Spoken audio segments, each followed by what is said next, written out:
Hi all. இன்னைக்கு கிராமரோட next topic பார்க்கலாம். இன்னைக்கு வந்து ஆக்டிவ் அண்ட் பாசிவ் வாய்ஸ் வந்து நம்ம கம்ப்ளீட் பண்ணிடலாம். ஓகேங்களா? So active, passive. So active and பாசிவோட ஜென்ரல் மீனிங் என்ன? ஆக்டிவ்னா எப்படி சொல்லலாம், ஒரு ஆக்ஷனை குறிக்கிறது, கரெக்டுங்களா? பாசிவ் அப்படின்னா ஏதோ ஆக்ட் பண்ணாம ஆக்ஷன் எதுவும் காட்டாம இருக்கிறது, கரெக்டுங்களா? பாசிவ்னா ஃபார் எக்ஸாம்பிள் நம்ம தூங்கிட்டு இருக்கோம் அப்படின்னா நம்ம பாசிவா இருக்கோம், நம்ம எதையுமே பண்ணல, எந்த ஒரு ஒர்க்கையும் பண்ணல. ஆக்டிவ்னா ஏதாச்சும் ஒரு ஒர்க் பண்ணிட்டு இருக்கோம், கரெக்டுங்களா? ஸோ அதே மாதிரி தான் இப்போ ஒரு சென்டென்ஸ்ல யாரு ஆக்ட் பண்றாங்களோ, அதாவது யார் அந்த ஆக்ஷனை பண்றாங்களோ அவங்கள வச்சு அந்த சென்டென்ஸ் இருந்துச்சுன்னா அதை வந்து ஆக்டிவ் வாய்ஸ்ன்னு சொல்லுவோம். அந்த ஆக்ஷனை யாரு ரிசீவ் பண்ணிக்கிட்டாங்களோ அதை வச்சு ஒரு சென்டென்ஸ் இருக்கு அப்படின்னா அதை வந்து பாசிவ் வாய்ஸ்னு சொல்லுவோம். ஓகேங்களா? ஸோ இங்க பாருங்க, ஜான் கிக் தி பால். நம்ம சென்டென்ஸ் பேட்டர்ன்லயே சப்ஜெக்ட்னா என்ன, ஆப்ஜெக்ட்னா என்னன்னு பார்த்துட்டோம், கரெக்டுங்களா? இங்க வந்து ஜானை பத்தி பேசுறாங்க. ஜான் கிக் தி பால். அப்போ ஜான் தான் சப்ஜெக்ட், கிக் அப்படிங்கிறது வேர்ப், கரெக்டுங்களா? அடுத்தது எதை கிக் பண்ணாங்க, வாட்டுங்க கொஸ்டின், இல்லைன்னா டு ஹூம், இந்த மாதிரி கொஸ்டின் எல்லாம் வந்துச்சுன்னா அதை நம்ம ஆப்ஜெக்ட்னு படிச்சிருக்கோம், கரெக்டுங்களா? அப்ப இது வந்து ஆப்ஜெக்ட். இப்போ இந்த சென்டென்ஸ் பாத்தீங்க அப்படின்னா ஜானை பத்தி பேசுது, அதாவது அந்த ஆக்ஷனை யாரு பண்ணாங்களோ அவங்கள வச்சு இந்த சென்டென்ஸ் ஃப்ரேம் பண்ணியிருக்காங்க, அவங்கள சப்ஜெக்டா வச்சு இந்த சென்டென்ஸை ஃப்ரேம் பண்ணனால இதை வந்து ஆக்டிவ் வாய்ஸ்ன்னு சொல்லுவோம். அதுவே பாசிவ் வாய்ஸ்ல நம்ம எப்படி சொல்லணும் அப்படின்னா, தி பால் வாஸ் கிக்டு பை ஜான். இதை நம்ம எப்படி சொல்றோம் அப்படின்னா, ஆக்டிவ் வாய்ஸ்ல இருக்க சப்ஜெக்டையும் ஆப்ஜெக்டையும் இன்டர்சேஞ்ச் பண்ணும். ஓகேங்களா? இப்போ இங்க இந்த பால் தான் இங்க ஆப்ஜெக்டா இருக்கு ஆக்டிவ் வாய்ஸ்ல. அது பாசிவ் வாய்ஸா மாறும்போது என்ன ஆகும்னா அந்த பால் தான் நம்மளுக்கு சப்ஜெக்டா மாறுது. ஏன்? பிகாஸ் பாசிவ் வாய்ஸ்ல அந்த ஆக்ஷனை ரிசீவ் பண்ணிக்கிட்டவங்க தான் நம்ம மெயினா வச்சு பேசுவோம். ஓகேங்களா? வாஸ் கிக்டு, இங்க ஏன் நம்ம வாஸ் கிக்டுன்னு போட்டிருக்கோம்னா நம்மளோட டென்ஸை வந்து மாத்தவே கூடாது. ஓகேங்களா? ஆக்டிவ் வாய்ஸ்ல என்ன டென்ஸ் இருக்கோ அதே டென்ஸ்ல தான் நம்ம வந்து பாசிவ் வாய்ஸ்ல மாத்தும் போது இருக்கணும். அப்போ கிக்டு அப்படின்னா நம்மளுக்கு தெரியும் அது வந்து சிம்பிள் பாஸ்ட் அப்படின்னு. அப்போ அதை மாத்தும் போது நம்மளுக்கு வாஸ் பிளஸ் verb 3 பாஸ்ட் பார்ட்டிசிபிளோட நம்ம ஆட் பண்ணோம், ஐ மீன் வேர்பை வந்து கன்வெர்ட் பண்ணோம். அடுத்தது ஜான். ஜான் வந்து நம்ம ஆப்ஜெக்டா மாத்துறோம், அப்ப நம்ம பை வந்து இங்க ஆட் பண்ணோம் டிஃபால்ட்டா. ஓகேங்களா? ஸோ இதுல நம்ம தெரிஞ்சுக்க வேண்டியது என்னன்னா, ஒரு சென்டென்ஸ் ஆக்டிவ் வாய்ஸ் நம்ம எப்போ சொல்வோம்னா அந்த ஆக்ஷன் பண்ணவங்களை பேஸ் பண்ணி அந்த சென்டென்ஸ் இருக்கு அப்படின்னா அது ஆக்டிவ் வாய்ஸ். அந்த ஆக்ஷனை ரிசீவ் பண்ணவங்க பேஸ் பண்ணி ஒரு சென்டென்ஸ் இருக்குன்னா அதை வந்து பாசிவ் வாய்ஸ்னு சொல்லுவோம். ஓகேங்களா? அடுத்தது இப்போ சென்டென்ஸ் ஆக்டிவ் வாய்ஸ்ல இருந்து பாசிவா மாத்தணும்னா ஃபர்ஸ்ட் ஸ்டெப் என்ன பண்ணணும்னா சப்ஜெக்டையும் வேர்பையும் நம்ம வந்து இன்டர்சேஞ்ச் பண்ணணும். ஓகேங்களா? ஆக்டிவ் வாய்ஸ்ல சப்ஜெக்டா இருக்கிறது பாசிவ் வாய்ஸ்ல ஆப்ஜெக்டா மாறும், ஆக்டிவ் வாய்ஸ்ல ஆப்ஜெக்டா இருக்கிறது பாசிவ் வாய்ஸ்ல சப்ஜெக்டா மாறும். அடுத்தது நம்ம என்ன பண்ணோம் அப்படின்னா டென்ஸை அப்படியே வச்சுட்டு நம்ம அந்த வேர்போட பாஸ்ட் பார்ட்டிசிபிளா வந்து ஆட் பண்ணோம். அடுத்தது நம்ம என்ன பண்ணணும் அப்படின்னா பை வந்து ஆட் பண்ணோம், அதாவது சப்ஜெக்ட்டுக்கு முன்னாடி பை, யாரு அந்த ஆக்ஷனை பண்ணாங்களோ அவங்களுக்கு முன்னாடி இந்த வேர்டு வந்து யூஸ் பண்ணும். இதுதான் நம்ம மெயினா பார்க்க வேண்டியது. ஓகேங்களா? அடுத்தது பாசிவ் வாய்ஸ் பார்த்தீங்கன்னா personal passive voice, impersonal passive வாய்ஸ்னு ரெண்டு டைப்ல இருக்கு. இது ரெண்டுக்கும் என்ன டிஃப்ரென்ஸ் அப்படின்னா, பர்சனல் பாசிவ் வாய்ஸ்னா அந்த ஆக்ஷன் பண்ணவங்க யாருன்னு சொல்லியிருப்பாங்க. இப்போ இந்த பாலை கிக் பண்ணது யாரு, ஜான். அப்ப நம்மளுக்கு தெரியுது. ஸோ இது நம்ம என்ன சொல்லுவோம், பர்சனல் பாசிவ் வாய்ஸ்னு சொல்லுவோம். ஃபார் எக்ஸாம்பிள் இம்பர்சனல் பாசிவ் வாய்ஸ்னா அந்த யார் அந்த ஆக்ஷனை பண்ணாங்கன்னு நம்மளுக்கு தெரியாது. எக்ஸாம்பிள் என்ன சொல்லலாம் அப்படின்னா, the fruit was eaten. ஓகேங்களா? இப்போ நம்மளுக்கு என்ன தெரியுது, was eaten இதுதான் verb, கரெக்டுங்களா? ஒரு ஃப்ரூட்டை வந்து சாப்பிட்ருக்காங்க, அவ்வளோதான் நம்மளுக்கு இந்த சென்டென்ஸ் இருக்கு. இது வந்து பாசிவ் சென்டென்ஸ். ஏன்? பிகாஸ் இந்த ஈட்டன் இந்த வேர்பு எது மேல ஆக்ட் ஆகுது, ஃப்ரூட் மேல. ஸோ இதை சப்ஜெக்டா வச்சு வந்தனால நம்ம இதை பாசிவ் வாய்ஸ்னு சொல்றோம். ஆனா இதை யாரு சாப்பிட்டாங்க, அந்த ஆக்ஷனை பண்ணது யாருன்னே நம்மளுக்கு தெரியல, கரெக்டுங்களா? அதனால இதை நம்ம வந்து இம்பர்சனல் பாசிவ் வாய்ஸ்னு சொல்லுவோம். அதுவே இப்போ ஃபார் எக்ஸாம்பிள் பை ஜான்னு இருக்குன்னா இப்போ the fruit was eaten by John, இதுல நம்மளுக்கு யாரு அந்த ஆக்ஷனை பண்ணாங்கன்னு தெரியுது. அப்ப நம்ம வந்து இதை பர்சனல் பாசிவ் வாய்ஸ்னு சொல்லுவோம். பர்சனல் பாசிவ் வாய்ஸ்ல நம்மளுக்கு பை அப்படிங்கிற வேர்டு வந்து சப்ஜெக்ட்டுக்கு முன்னாடி வரும், இம்பர்சனல் பாசிவ் வாய்ஸ்ல இதுக்கு நீட் இல்லை. ஓகேங்களா? இதுதான் ஆக்டிவ் அண்ட் பாசிவ் வாய்ஸ் பத்தின ஒரு இன்ட்ரடக்ஷன், பேசிக்கா நம்மளுக்கு தெரிஞ்சிருக்க வேண்டிய ஒரு திங்.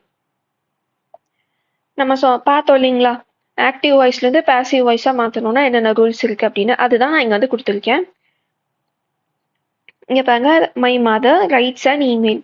இதை நம்ம ஆக்டிவ் வாய்ஸ்னு சொல்றோம். ஏன் மதரை பத்தி இந்த சென்டென்ஸ் இருக்கு, ரைட்ஸுங்கிறது வேர்பு அண்ட் இமெயில் அப்படிங்கிறது ஆப்ஜெக்ட். இந்த ரைட் அப்படிங்கிற வேர்பை யாரு பண்ணாங்களோ அவங்கள சப்ஜெக்டா வச்சிருக்கறனால இது ஆக்டிவ் வாய்ஸ். இப்போ நம்ம பாசிவ் வாய்ஸை மாத்தணும்னா என்ன பண்ணும், ஆப்ஜெக்டை ஃபர்ஸ்ட் நம்ம சப்ஜெக்டா மாத்தணும். அப்போ அண்ட் இமெயில் அப்படிங்கிறது சப்ஜெக்டா மாறிடும்.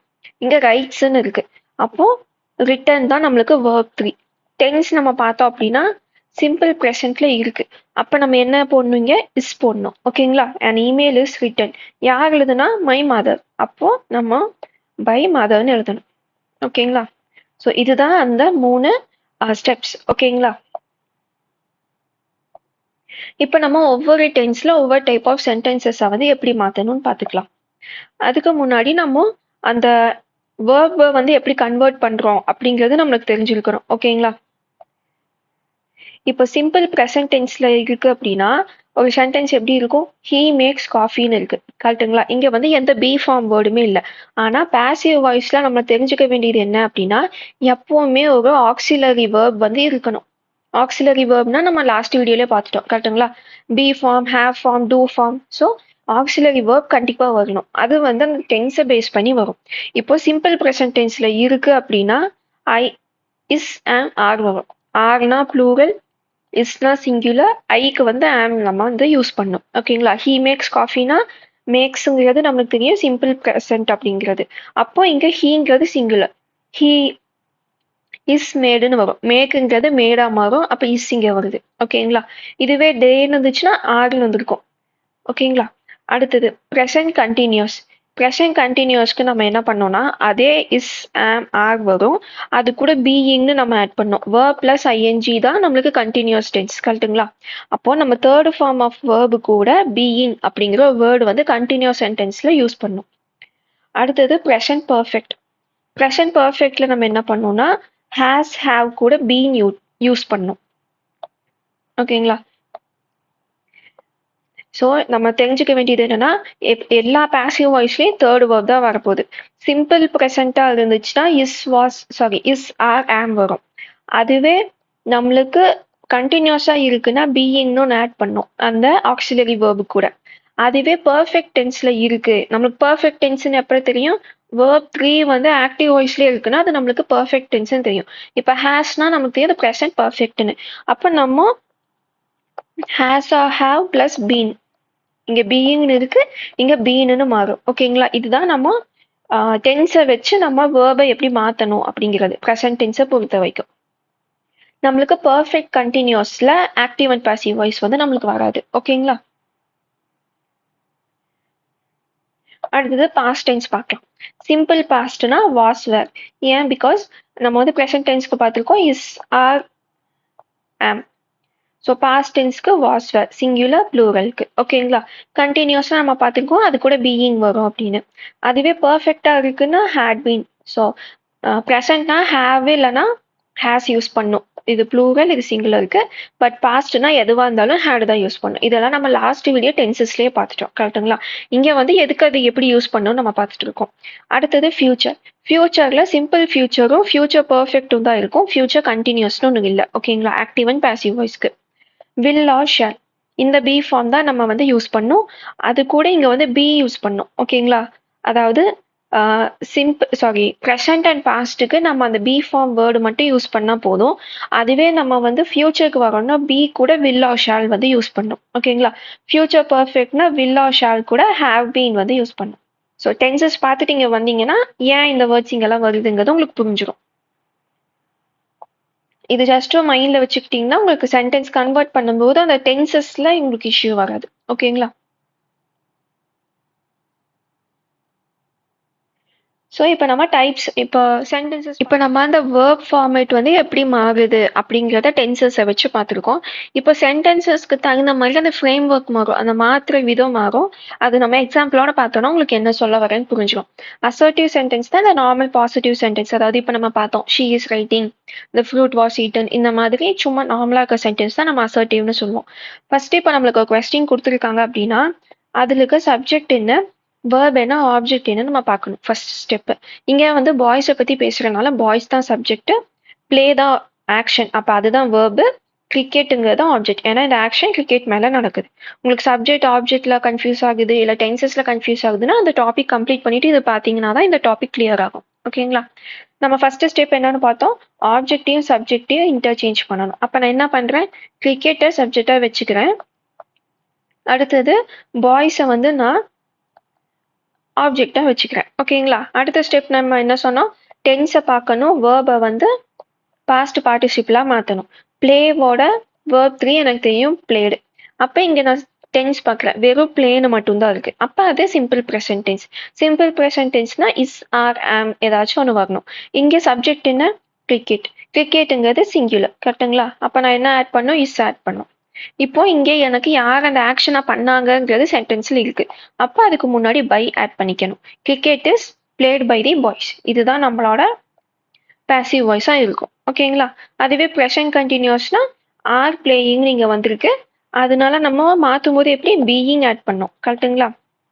So is being played by them. இங்க தேங்கிறது தெம்மா மாறும். இது எப்படின்னா அந்த ப்ரோனவுன் வந்து மாறும் ஆக்டிவுக்கும் பாசிவுக்கும். ஹீங்கிறது ஹிம்மா மாறும். இது மாதிரிலாம் இருக்கு. இதை நான் டேப்லெட் காலம் லாஸ்ட்ல தரேன், ஜஸ்ட் நீங்க ரெஃபர் பண்ணிக்கலாம். இது உங்களுக்கு பை தேன்னு வராது. கரெக்டுங்களா? தெம் இது வந்து நம்ம பேசும்போதே நம்மளுக்கு அந்த தப்பு தெரியும். அதனால இதை நம்ம ஈஸியாவே ஆன்சர் பண்ணிடலாம். ஜஸ்ட் இருந்தாலும் உங்க ரெஃபரன்ஸ்க்கு நான் டேப்லெட் காலம் லாஸ்ட்ல தரேன். ஓகேங்களா? அடுத்தது வந்து இன்ட்ரோகேட்டிவ் சென்டென்ஸ். இன்ட்ரோகேட்டிவ் சென்டென்ஸ் தான் ஒன்றும் இல்லை, அந்த கொஸ்டின் ஃபார்மேட்ல இருக்கும். அந்த கொஸ்டின் சென்டென்ஸை நம்ம பேசிவா மாற்றணும். இப்போ இந்த மாதிரி சென்டென்ஸ்ல ஹூவை தவிர எந்த கொஸ்டின் வேர்டு வந்தாலுமே அந்த கொஸ்டின் வேர்டை அப்படியே பேசிவ் வாய்ஸ்ல ஃபர்ஸ்ட் நம்ம வச்சுக்கணும். ஓகேங்களா? அதுக்கப்புறமா பேலன்ஸ் இருக்கிறத சப்ஜெக்ட் வேர்ப் ஆப்ஜெக்ட் நம்ம பிரிக்கணும். இப்போ இந்த சென்டென்ஸ்ல யாரை பத்தி பேசுறாங்க, பிரதரை பத்தி பேசுறாங்க.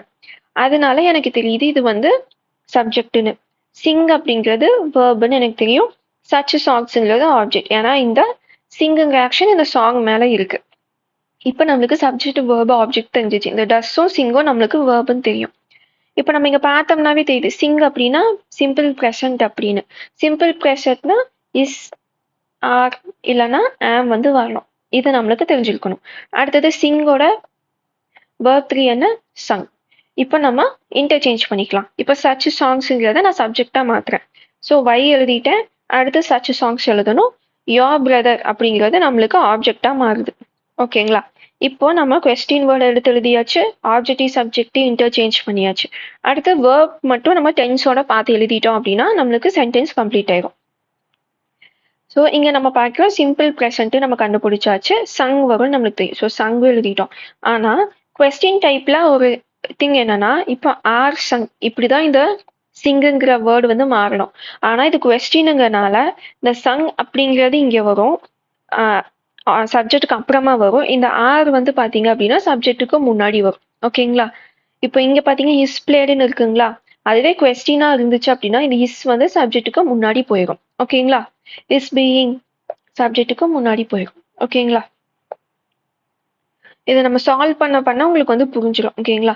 ஹூவை தவிர, ஹூன்னு ஒரு கொஸ்டின் வருதுன்னா அதை தவிர எந்த கொஸ்டின் வேர்டு இருந்தாலும் ஃபர்ஸ்ட் அதை எடுத்து எழுதிட்டு சப்ஜெக்டையும் வேர்பையும் இன்டர்சேஞ்ச் பண்ணிட்டு அந்த வேர்பை சப்ஜெக்டையும் ஆப்ஜெக்டையும் இன்டர்சேஞ்ச் பண்ணிட்டு வேர்போட பாஸ்ட் பார்ட்டிசிபிள் எடுத்துட்டு அந்த டென்ஸுக்கு தகுந்த மாதிரி ஃபிட் இன் பண்ணும். ஓகேங்களா?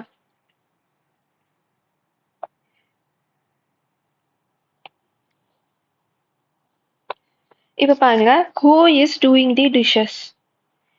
ஹூன்னு வந்திருக்கு. ஹூன்னு வந்தா பை ஹூம்னா அது டிஃபால்ட்டா மாறிடும். ஹூ இப்போ வைனா முன்னாடி ஃபர்ஸ்ட் வேர்டவே வை வந்துடும். வாட்னா ஃபர்ஸ்ட்டும் வாட் வந்துடும். ஆனால் ஹூன்னு வந்தா மட்டும் பை ஹூம்னா அதை நம்ம மாற்றி எழுதிக்கணும். ஓகேங்களா? அடுத்தது பேலன்ஸ் இருக்கிறத நம்ம பார்க்குறோம். இஸ் டூயிங் அப்படிங்கிறது வேர்பு, த டிஷ்ஷஸ் அப்படிங்கிறது ஆப்ஜெக்ட். ஏன் இந்த ஆக்ஷன் வந்து டிஷ்ஷஸ் மேல நடக்குது. இங்க பாத்தீங்க அப்படின்னா ஆக்ஷனை யாரு பண்றாங்களோ அவங்க இல்ல. கரெக்டுங்களா? அப்ப நம்ம என்ன பண்ணணும் அப்படின்னா த டிஷ்ஷஸ் அப்படிங்கிறத சப்ஜெக்டா மாத்தணும். இங்க நம்ம சப்ஜெக்டா மாத்திட்டோம். இங்க இஸ் டூயிங்னு இருக்கு அப்படின்னா நம்மளுக்கு தெரியும் இது வந்து ப்ரெசன்ட் கண்டினியூஸ் அப்படின்னு. இப்போ நம்ம சப்ஜெக்ட் என்னவா இருக்கு, டிஷ்ஷஸ்ன்னு இருக்கு. அப்போ நம்மளுக்கு பாசிவ்ல ஆர்னு வரணும், ஏன்னா ப்ளூரல். அடுத்தது கண்டினியூஸ்ன்னு தெரிஞ்சாவே நம்ம பீயிங் ஆட் பண்ணோம். கரெக்டுங்களா? ஸோ ஆர் வந்து எங்கே வரும், சப்ஜெக்டுக்கு முன்னாடி வந்துடும். பீயிங் நம்ம எழுதிட்டோம். அடுத்தது டூயிங் இல்லைன்னா டூவோட வேர்ப் 3 என்ன அப்படின்னா டன். ஓகேங்களா? ஸோ இந்த பி இஸ் ஆர் இந்த இந்த ஆக்சிலரி வேர்ப் இருக்கு இல்லைங்களா, அது வந்து எப்பவுமே சப்ஜெக்ட்டுக்கு ஃப்ரண்ட்ல இருக்கணும் அப்படிங்கறத நீங்க மறந்துடக்கூடாது. ஓகேங்களா? அடுத்த எக்ஸாம்பிள் பார்க்கலாம். Why have you called me here? இப்போ நம்ம கொஸ்டின் வேர்டை அப்படியே நம்ம எடுத்து எழுதிட்டோம். இப்போ பேலன்ஸ் இருக்கிறத பார்க்கலாம். இங்க வந்து யூ கால்டு மீ ஹியர். ஓகேங்களா? இப்போ சப்ஜெக்ட் எது? யூ. கால்டுங்கிறது தான் வேர்பு. மீ அப்படிங்கிறது உங்களுக்கு ஆப்ஜெக்ட். ஓகேங்களா? இப்போ இங்க கால்டு அப்படிங்கிறது நம்ம எப்படி இதை ப்ரெசன்ட் பர்ஃபெக்ட்னு சொல்றோம் அப்படின்னா இங்க ஹேவ் இருக்கு. அதை நம்ம மறந்துடக்கூடாது. இது கொஸ்டின் சென்டென்ஸுங்கிறனால அது வந்து சப்ஜெக்ட்டுக்கு முன்னாடி இருக்கு. ஓகேங்களா? கால்டு பார்த்தோன்னே நம்ம இதை வந்து பாஸ்ட் டென்ஸ் நம்ம நினைச்சிடக்கூடாது. இங்க ஹேவ் இருக்கதை நம்ம மறந்துடக்கூடாது. ஓகேங்களா? இப்போ நான் ஒய் எடுத்து அப்படியே எழுதிட்டேன். ஆப்ஜெக்ட் வந்து பாத்தீங்கன்னா மீ. அப்ப அதை நான் வந்து சப்ஜெக்டா மாற்றும் போது ஐயா மாறும். கரெக்டுங்களா? என்னை ஏன் கூப்பிட்ட அப்படின்னு நம்ம சொல்லுவோம். கரெக்டுங்களா? ஸோ ஐயா மீ வந்து ஐயா மாறிடும் பாசிவ் வாய்ஸ்ல. அடுத்தது வேற என்ன இருக்கு? சப்ஜெக்ட் வந்து யூ. அது வந்து பை யூவா இங்க ஆப்ஜெக்டா மாறி இருக்கு. ஓகேங்களா? கால்டு. கால் அப்படிங்கிறதோட வேர்ப் 3 என்ன? கால்டு. நம்மளுக்கு இங்க தெரியும் have called. Have plus verb 3னா ப்ரெசன்ட் பர்ஃபெக்ட்னு தெரியும். அப்ப அது நம்ம பாசிவா மாற்றும் போது என்ன ஆகும்? Have been verb 3. கரெக்டுங்களா? ஸோ இங்க வந்து நம்ம எப்படி எழுதணும்? பீன் வேர்ப் 3 வந்து ஆப்ஜெக்ட்டுக்கு முன்னாடி எழுதிட்டு இந்த ஹேவ் வந்து சப்ஜெக்ட்டுக்கு முன்னாடி எழுதணும். ஓகேங்களா? ஏன்னா ஆக்சிலரி வேர்ப்ஸ் அந்த be forms, have forms, do forms இது எல்லாமே நம்மளுக்கு சப்ஜெக்ட்டுக்கு முன்னாடி வரும். பீயிங் வேர்ப் 3, பீன் வேர்ப் 3 இது எல்லாமே சப்ஜெக்ட்டுக்கு அப்புறம் வரும். ஓகேங்களா? இது வந்து ஃபர்ஸ்ட் கேட்கும்போது உங்களுக்கு கன்ஃபியூசிங்கா இருக்கும். இது ப்ராக்டிஸ் பண்ண பண்ண உங்களுக்கு ஈஸியாவே வந்துடும். ஓகேங்களா? அந்த சென்டென்ஸ் உங்களுக்கு பார்க்கும்போதே உங்களுக்கு டிஃபால்ட்டாவே அந்த மாதிரி தான் சென்டென்ஸை ஸ்ட்ரக்சர் பண்ணவும் வரும். நெக்ஸ்ட் வந்து பாஸ்ட் டென்ஸ் பார்க்கலாம். பாஸ்ட் டென்ஸ்ல வந்து அசர்ட்டிவ். ஒரு செகண்ட். பாஸ்ட் டென்ஸ்ல வந்து அசர்ட்டிவ் பார்க்கலாம். The man cut down the tree.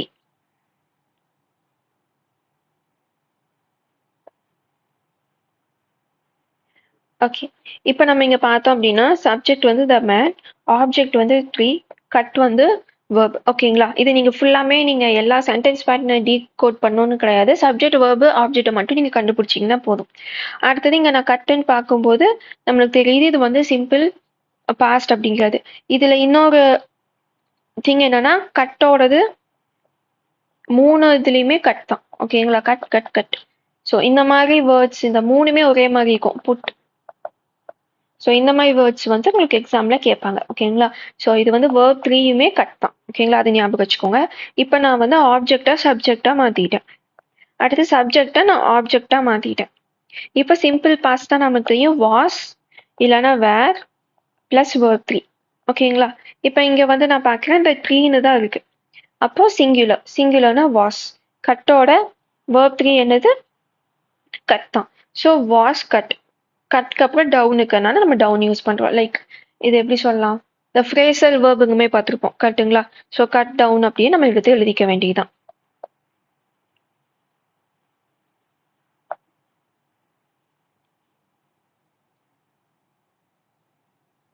இந்த கட் டவுன் புட் டவுன் அப்படின்னா நம்மளுக்கு ஃப்ரேசல் வேர்ப்னு சொல்லுவோம். இதுதான் ஆக்ஷன். ஆக்ஷன் வேர்பை தேர்ட் ஃபார்மா மாத்திட்டு இதை அப்படியே எடுத்து எழுதணும். ஓகேங்களா?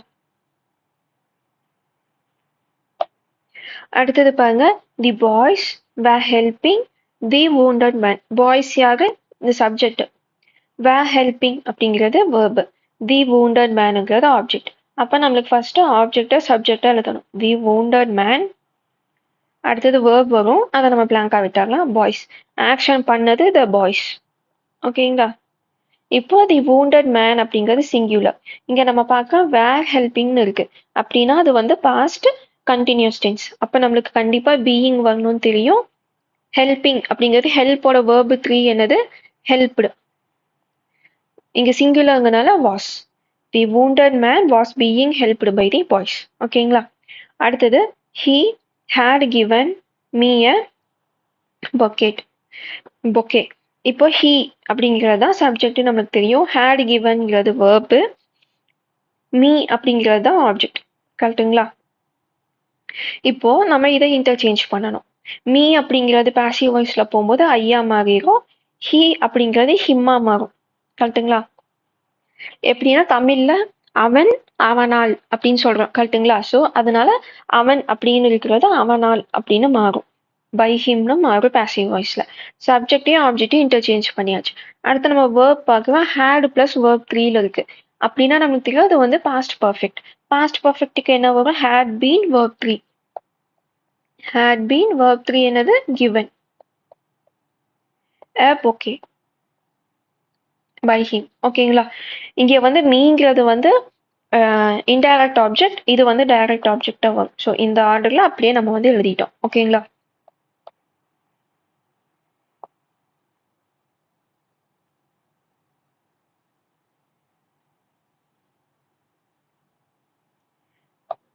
இன்னொன்னு பாத்தீங்கன்னா a bouquet had been given to me by him. இதை வந்து நம்ம இப்படியே எழுதலாம். ஓகேங்களா? நீங்க ஆப்ஷன்ல எப்படி இருக்கோ அதை வச்சு நம்ம மாத்திக்கலாம். இப்போ இங்க ஏன் பொக்கேவை வந்து நம்ம சப்ஜெக்டா எடுத்திருக்கோம்னா இங்க 2 ஆப்ஜெக்ட் இருக்கு. மீ அப்படிங்கிறது ஆப்ஜெக்ட் தான். இந்த ஆக்ஷன் வந்து பொக்கே மேலேயே நடந்திருக்கு. நான் ரிசீவும் பண்ணியிருக்கேன். ஸோ 2மே இருக்கு. கத்துங்களா? இந்த ஆக்ஷனை ஒரு திங்கும் ரிசீவ் பண்ணியிருக்கு, ஒரு ஹியூமனும் ரிசீவ் பண்ணியிருக்காங்க. அப்படி இருக்கும்போது நீங்க ஆப்ஷனுக்கு தகுந்த மாதிரி எதை வேணா நீங்க சப்ஜெக்டா வச்சுக்கலாம். ஓகேங்களா? ஸோ இது வந்து நம்மளுக்கு ஆப்ஜெக்ட் வந்து சப்ஜெக்டா மாறிடுச்சு. இங்க ஹீங்கிற சப்ஜெக்ட் வந்து இங்க நம்மளுக்கு ஆப்ஜெக்டா மாறி இருக்கு. ஹேட் பீன் கிவன் இது வந்து வேர்பு. மீங்கிறது இங்க டு மீனு மாறி இருக்கு. எனக்கு அப்படின்னு சொல்றதுனால டு மீனு மாறி இருக்கு. ஓகேங்களா?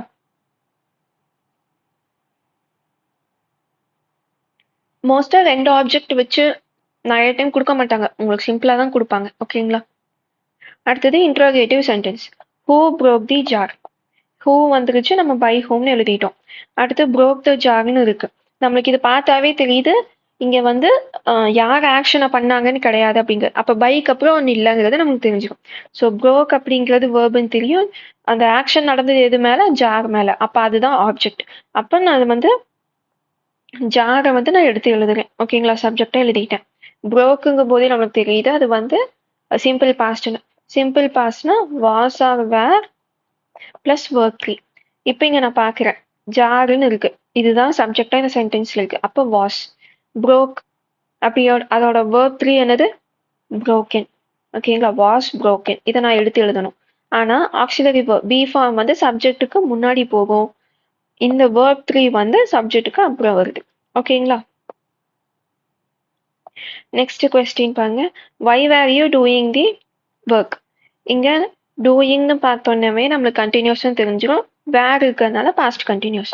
வையை நம்ம அப்படியே எடுத்து எழுதிக்கணும். அடுத்தது வந்து இதை ஸ்ப்ளிட் பண்ணி பார்க்கணும். யூங்கிறதா நம்மளுக்கு சப்ஜெக்ட், டூயிங் தி ஒர்க். அந்த ஒர்க்குங்கிறதா அது மேலதான் ஆக்ஷன் நடக்குது. அப்ப அதுதான் ஆப்ஜெக்ட். அப்ப இது சப்ஜெக்டா மாறும். ஓகேங்களா? அதை நான் எடுத்து சப்ஜெக்டா எழுதிட்டேன். அடுத்து யூ அப்படிங்கிறது ஆப்ஜெக்டா மாறும். அப்ப பை யூன்னு அது வந்து மாறுது. ஓகேங்களா? இப்ப இங்க வேர் டூயிங் அதுதான் பேலன்ஸ் இருக்கு. இதை நம்ம பார்க்கும்போதே தெரியுது பாஸ்ட் கண்டினியூஸ் அப்படின்னு.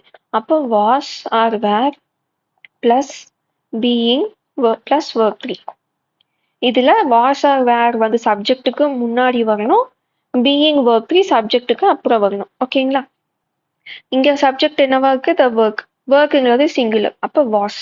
வை was the work being done by you. So டூவோட verb 3 என்னது? Done by you. ஓகேங்களா? verb 1 verb 2 இந்த verb ஃபார்ம்ஸ் வந்து நான் உங்களுக்கு ஆல்ரெடி பிடிஎஃப் ஷேர் பண்ணிட்டேன். அந்த காமனா கேட்குற வேர்ட்ஸோட verb ஃபார்ம்ஸ் வந்து நான் அதில் கொடுத்துருக்கேன். ஓகேங்களா? டெலகிராம் சேனல்ல போய் டவுன்லோட் பண்ணிக்கோங்க.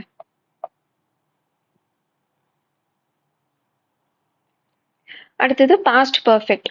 இந்த சென்டென்ஸ் பாருங்க. வையை நம்ம அப்படியே எடுத்து எழுதிட்டோம். had the work been done by you? had been done. So இதை பார்க்கும்போதே நம்மளுக்கு தெரியுது. கரெக்டுங்களா? அப்போ நம்ம வந்து இதை ஸ்ப்ளிட் பண்ணோம். the work had been done. இது வந்து ரிவர்ஸ்ல கொடுத்துருக்காங்க. ஓகேங்களா? why had you done the work? So இதை நம்ம ஸ்ப்ளிட் பண்ணோம்னா ஒய்யை இங்கே கொண்டு போயிடணும். ஹேடு டன் வரும்போதே நம்மளுக்கு தெரியும் பாஸ்ட் பர்ஃபெக்ட் அப்படின்னு. அப்போ யூ தான் இங்கே வந்து சப்ஜெக்ட், ஒர்க் தான் இங்கே வந்து ஆப்ஜெக்ட். அப்போ நம்ம வந்து ஃபர்ஸ்ட் அந்த ஒய்யை எடுத்து அப்படியே எழுதுறோம். அடுத்து ஆப்ஜெக்டை வந்து சப்ஜெக்டா மாற்றி எழுதணும். தி ஒர்க், இங்க ஒரு வேர்டு இங்க ஒரு வேர்ப் வரும். அடுத்து யூ, பை யூ. இதை வந்து நம்ம ஆப்ஜெக்டா மாத்திட்டோம். கரெக்டுங்களா? சப்ஜெக்டையும் ஆப்ஜெக்டையும் இன்டர்சேஞ்ச் பண்ணியாச்சு. கொஸ்டின் வேர்டை வந்து எடுத்து எழுதியாச்சு. பேலன்ஸ் இருக்குது என்ன? Have, had, done. இதுதான் நம்மளுக்கு பேலன்ஸ் இருக்கு. டூவோட verb 3 என்னது? done. ஸோ அது நம்மளுக்கு தெரியும். hadனா had been done. அப்போ இங்க why had the work been done by you? புரியுதுங்களா? இது வந்து கொஞ்சம் passive to active இந்த இது. ஓகேங்களா? நான் அது கன்ஃபியூஸ் ஆயிட்டேன். ஸோ இதுதான் கொஸ்டின், இதுதான் ஆன்சர். ஓகேங்களா? இந்த been வந்து நம்மளுக்கு ஆக்டிவ் வாய்ஸ்ல வராது. நெக்ஸ்ட் வந்து ஃபியூச்சர் டென்ஸ் பார்க்கலாம். She will teach the lesson. So she தான் subject, will teach verb, the lesson object. So the lesson இதை சப்ஜெக்டாக மாற்றிட்டேன், வேர்புக்கு ஸ்பேஸ் விட்டாச்சு. ஷீ, அவோ அப்படிங்கிறது ஷீ, அவளால் அப்படிங்கிறது பை ஹர். கரெக்டுங்களா? இப்போ நம்ம இது ரெண்டும் இன்டர்சேஞ்ச் பண்ணியாச்சு. வில் டீச் பார்க்கும்போது நம்மளுக்கு தெரியுது சிம்பிள் ஃபியூச்சர் அப்படின்னு. அப்போ நம்மளுக்கு மாற்றும் போது எப்படி வரும்? Will or shall plus verb 3. So lesson will be taught. இந்த ஃபியூச்சர்ல நம்மளுக்கு be யூஸ் பண்ணும். இது நம்மளுக்கு ஞாபகம் இருக்கணும். ஓகேங்களா? am, I mean present tenseல வந்து is, are, am மட்டும் இருக்கும். past tenseல was or were வரும் சிம்பிள் பாஸ்ட்டுக்கு. சிம்பிள் ஃபியூச்சருக்கு will or shall, அது கூட be வரும். ஓகேங்களா? ஏன்னா ஃபியூச்சர்ல நடக்க போகுது, அதனால beங்கிற வேர்டு வந்து அங்கே யூஸ் பண்ணும். நெக்ஸ்ட் வந்து பார்க்கலாம். She will have won gold medal. ஷீங்கிறதா இங்கே சப்ஜெக்ட், வில் ஹாவ் வான் அப்படிங்கிறது verb, gold medal object. So gold medal அப்படிங்கிறத நான் வந்து சப்ஜெக்டாக எழுதிட்டேன். அடுத்து வேர்புக்கு ஸ்பேஸ் விட்டாச்சு. ஷீங்கிறது பை ஹர்னு மாறும். வில் ஹாவ் வான் அப்படிங்கிறது நம்மளுக்கு தெரியும் ஃபியூச்சர் பர்ஃபெக்ட் அப்படின்னு. அப்போ நம்ம இது எப்படி மாற்றி எழுதணும்? பீன் வந்து இங்கே வரும். ஓகேங்களா? Will have been won by her. winோட verb 3 வந்து won. ஓகேங்களா? இப்போ நம்ம future tenseோட interrogative sentences பார்க்கலாம். இங்க ஃபர்ஸ்ட் சென்டென்ஸ் என்ன? who will call him. So நம்ம அந்த whoவை அப்படியே by whomனு எடுத்து எழுதுறோம். will call நம்மளுக்கு verbன்னு தெரியும், him அப்படிங்கிறது ஆப்ஜெக்ட்னு தெரியும், அந்த ரிசீவ் பண்ண பர்சன். கரெக்டுங்களா? அப்போ will call அப்படிங்கிறது எப்படி மாறும்? will be calledன்னு மாறும். will be verb 3. கரெக்டுங்களா? will be called. ஆனா இங்க நம்மளுக்கு தெரியும் ரிசீவர் யாரு? him. அப்ப ஹீக்கு முன்னாடி நம்மளுக்கு will வரணும்னு தெரியும். அப்ப இந்த by whom will he be called? ஓகேங்களா? இப்படிதான் நம்ம சென்டென்ஸ் மாத்தணும். அதுவே இந்த சென்டென்ஸ் பாருங்க. who will have worn this dress? who will have worn this dress? இப்போ இங்க பாத்தீங்க அப்படின்னா whoவை நம்ம by whom எழுதிடுவோம். this dress அப்படிங்கிறத அப்படியே எடுத்து நம்ம சப்ஜெக்டா இங்க மாத்தினோம். will have worn இது வந்து future perfect. அப்ப மாறும்போது எப்படி இருக்கும்? will have been worn. ஓகேங்களா? ஆனா இங்க நம்ம பார்த்தோம் அப்படின்னா இது வந்து பர்சன் இல்ல. கரெக்டுங்களா? இது வந்து ஆப்ஜெக்டா இருக்கு, அதாவது பொருளா இருக்கு. இது மாதிரி ஃபியூச்சர் டென்ஸ்ல கொஸ்டின் வருது, அது வந்து ஒரு பர்சன் ரிசீவ் பண்ணாம ஒரு ஆப்ஜெக்ட் ரிசீவ் பண்ணாதான் அந்த சென்டென்ஸ் இருக்குன்னா இது வந்து கண்டினியூஸா நம்ம அப்படியே எடுத்து எழுதணும். சப்ஜெக்ட்டுக்கு முன்னாடி will have எழுத தேவையில்லை. ஓகேங்களா? இந்த கொஸ்டின் பாருங்க. who will have served the purpose? இந்த served அப்படிங்கிற இந்த verb வந்து ஒரு ஆக்ஷன் வந்து ஒரு ஆள் மேல நடக்கல, ஒரு பர்சன் மேல நடக்கல. கரெக்டுங்களா? அப்ப என்ன ஆகும்? will have been served அப்படிங்கிறது நம்மளுக்கு கண்டினியூஸா வந்துடும். ஓகேங்களா? இதுதான் ஃபியூச்சர் டென்ஸோட question interrogative type sentence change பண்ணும்போது நம்மளுக்கு தெரிஞ்சிருக்க வேண்டிய இம்பார்ட்டன்டான விஷயம். ஓகேங்களா? இதோட நம்மளுக்கு வந்து இன்ட்ரோகேட்டிவ் சென்டென்ஸ், அசர்ட்டிவ் சென்டென்ஸ் முடிஞ்சுது. அடுத்தது என்னன்னா இம்பரேட்டிவ் சென்டென்ஸ். இம்பரேட்டிவ் சென்டென்ஸ்னா ஒன்றும் இல்லை, நம்ம கமாண்ட் பண்றது, ரிக்வெஸ்ட் பண்றது, இது மாதிரி இருக்கிற சென்டென்சஸை தான் இம்பரேட்டிவ்னு சொல்லுவோம். ஸோ டைப் ஆஃப் சென்டென்ஸ்ல நம்ம அப்படின்னு என்னன்னு பார்த்தாச்சு. அந்த மாதிரி இம்பரேட்டிவ் சென்டென்ஸோட ஃபார்மேட் என்னன்னா let plus object plus be plus past participle. So இந்த ஃபார்மேட்ல தான் அந்த சென்டென்ஸை ஸ்ட்ரக்சர் பண்ணும். இங்க பாருங்க, keep it there, keep it there அப்படிங்கிறதோ கமாண்ட். கட்டுங்களா? அங்கே வச்சுக்க அப்படின்னு நம்ம சொல்றோம். இப்போ நம்ம இங்க கீப் அப்படிங்கிறது தான் வேர்புன்னு தெரியும், இட்டுங்கிறது தான் ஆப்ஜெக்ட் அப்படின்னு தெரியும். கரெக்ட்டுங்களா? இப்போ நான் வந்து எழுதுறேன் லெட், அதை அப்படியே எடுத்து எழுதிட்டேன். இட்டுங்கிறத ஆப்ஜெக்ட், அந்த ஆப்ஜெக்டை நான் அப்படியே எழுதிட்டேன். பி இங்கே வந்துருச்சு. பாஸ்ட் பார்ட்டிசிபிள் கீப்போட பாஸ்ட் பார்ட்டிசிபிள் எழுதியாச்சு. பேலன்ஸ் என்ன இருக்கு? தேர்.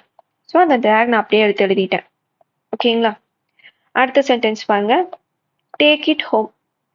டேக்குங்கிறது வேர்பு, இட்டுங்கிறது ஆப்ஜெக்ட், ஹோம் அப்படிங்கிறத அடுத்து அதை விட்டுலாம். நம்மளுக்கு வந்து இங்கே வேர்ப் ஆப்ஜெக்ட் தான் இம்பார்ட்டன்ட். இப்போ இங்கே நான் ஃபர்ஸ்ட் லெட் எடுத்து எழுதிக்கிறேன். ஆப்ஜெக்ட் இட்டு, அந்த இட்டு இங்கே நான் அப்படியே எழுதியாச்சு. இட்டுக்கு அப்புறம் பி அப்படியே எடுத்து எழுதியாச்சு. டேக்கோட வேர்ப் 3 என்னது? டேக்கன். அப்புறம் லாஸ்ட்ல இருக்க ஹோம் நம்ம அப்படியே எழுதியாச்சு. ஓகேங்களா? இங்க பாருங்க, please help me. Help verb, me object. ஓகேங்களா? ஸோ லெட் அப்படியே எடுத்து எழுதியாச்சு. ஆப்ஜெக்ட் என்ன? மீ. ஆப்ஜெக்டையும் நான் எடுத்து எழுதிட்டேன். பி என்னது? பி அப்படியே எடுத்து எழுதியாச்சு. Past participle. ஹெல்ப்போட பாஸ்ட் பார்ட்டிசிபிள் என்ன? ஹெல்ப். அவ்வளோதான். இந்த ப்ளீஸை நம்ம இங்கேயே இன்க்ளூட் பண்ண தேவையில்லை. ஓகேங்களா?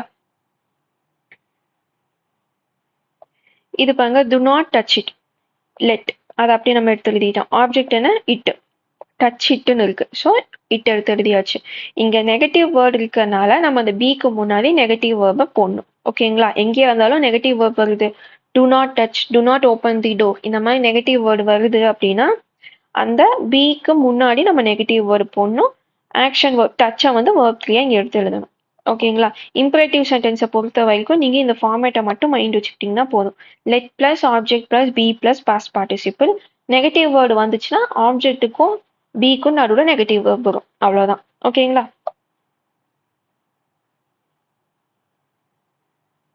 இப்போ பார்த்தோம் அப்படின்னா நம்ம வந்து passive, active to passive voice பார்த்தோம். இந்த டென்சஸ்லாம் நம்மளுக்கு பாசிவாக மாற்ற முடியாது. ஓகேங்களா? இன்கேஸ் எக்ஸாமில் ஒரு ஃபியூச்சர் கண்டினியூஸ் டென்ஸ் கொடுக்குறாங்கன்னு வச்சுக்கோங்களேன். She will be running, running இப்படி வந்து ஒரு சென்டென்ஸ் இருக்கு அப்படின்னா இதை வந்து ஆப்ஷனில் நீங்கள் வந்து இன்கேஸ் இதுக்கு பாசிவ் வாய்ஸ் இல்லை அப்படின்னு கொடுத்துருப்பாங்க. அந்த ஆப்ஷன் தான் நம்ம வந்து சூஸ் பண்ணணும். ஓகேங்களா? இது வரைக்கும் இப்படி கேட்டது இல்லை, பட் உங்களுக்கு வந்து தெரிஞ்சு வச்சுக்கோங்க. ஏன்னா ஸ்கூல் புக்கில் கொடுத்துருக்காங்க இந்த டென்சஸ்க்கு நம்மளுக்கு பாசிவ் வாய்ஸ் கிடையாது அப்படின்னு. ஓகேங்களா? இது வந்து ஸ்கூல் புக்கில் கொடுத்த எக்ஸாம்பிள். இதை நம்ம முன்னாடியே நிறைய எக்ஸாம்பிள் வச்சு பார்த்துட்டோம். அடுத்தது வந்து பார்த்தீங்கன்னா ஆக்சிலரி வேர்ப் வந்து எப்படி மாறுது அப்படிங்கிறத இங்கே நம்ம வந்து பார்க்குறோம். கேன் ஆர் குட் வந்து எப்படி மாறுது? Be plus third form of verb கூட மாறும். Has or have to, has or have to verb 3. Must to verb 3. So இந்த ஆக்சிலரி வேர்பாக நம்ம சென்டென்ஸில் பார்க்குறோம் அப்படின்னா அது எப்படி சேஞ்ச் ஆகுதுன்னு தான் பார்க்குறோம். எக்ஸாம்பிள் இங்கே நம்ம ஒரு எக்ஸாம்பிள் பார்த்தோம்னா போதும். ஏன்னா இந்த மாதிரி வேர்டு ஆக்சிலரி வேர்ப் இருக்கிறதையும் சேர்த்து நம்ம முன்னாடி எக்ஸாம்பிள் தான் பார்த்துட்டோம். ஜஸ்ட் உங்கள் ஃபியூச்சர் ரெஃபரன்ஸ்க்கு இதை நான் நோட்ஸில் கொடுத்துருக்கேன். I can solve the some, இது வந்து ஆக்டிவ் வாய்ஸ். கேன் சால்வ்னு இருக்கு. கரெக்டுங்களா? கேன் சால்வ்னு இருக்கு. அப்போ இங்கே என்ன சொல்லியிருக்காங்க? பின்னு வரணும் அப்படின்னு சொல்லியிருக்காங்க. அப்போ can be solve, can be verb 3. ஓகேங்களா? அதுவே ஹேஸ் டுனா ஹேஸ் டு பி வேர்ப் 3. மஸ்ட்னா must be verb 3. Must be verb 3. ஓகேங்களா? இந்த ஆக்சிலரி வேர்பு கூட எல்லாத்துக்கூடயுமே பி வரும். ஓகேங்களா? இது டைப்போ எரர். ஸோ இதுவும் நீங்கள் பார்த்து வச்சுக்கோங்க.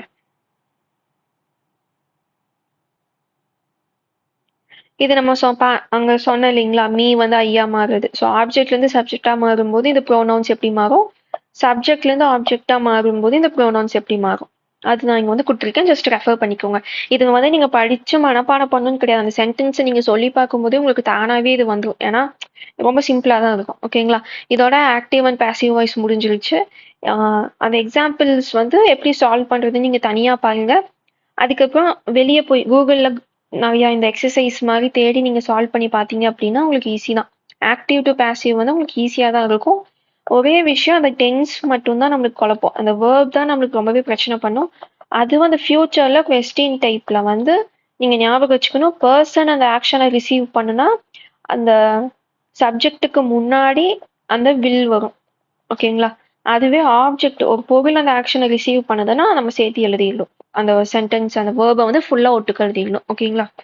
இது மாதிரி அந்த சின்ன சின்ன எக்ஸப்ஷன்ஸ் மட்டும் பார்த்துக்கிட்டிங்கனாவே போதும். ஆக்டிவ் அண்ட் பாசிவ் வாய்ஸ் வந்து ஆப்ஷனை வச்சு எலிமினேட் பண்ணியே எழுதுகிற மாதிரி தான் மோஸ்ட்டாக கேட்டிருக்காங்க இது வரைக்குமே. ஸோ இது ரொம்ப ஸ்ட்ரெஸ் பண்ணிக்காதீங்க. சென்டென்ஸ் பேட்டர்னும் அடுத்தது டென்சஸ் இது ரெண்டையும் படிச்சிட்டிங்கன்னா ஆக்டிவ் அண்ட் பாசிவ் வாய்ஸ் ஒரு 10 மினிட்ஸ் நீங்கள் கோ த்ரூ பண்ணாவே அட்டன் பண்ணிடலாம் கொஸ்டின்ஸை. ஓகேங்களா? இந்த நோட்ஸ் வந்து நான் டெலகிராம் சேனல் அப்லோட் பண்ணிடுறேன். லிங்க் வந்து டிஸ்கிரிப்ஷனில் இருக்குது, டெலகிராமோட சேனல் லிங்க். ஓகேங்களா? நெக்ஸ்ட் வீடியோவில் பார்க்கலாம்.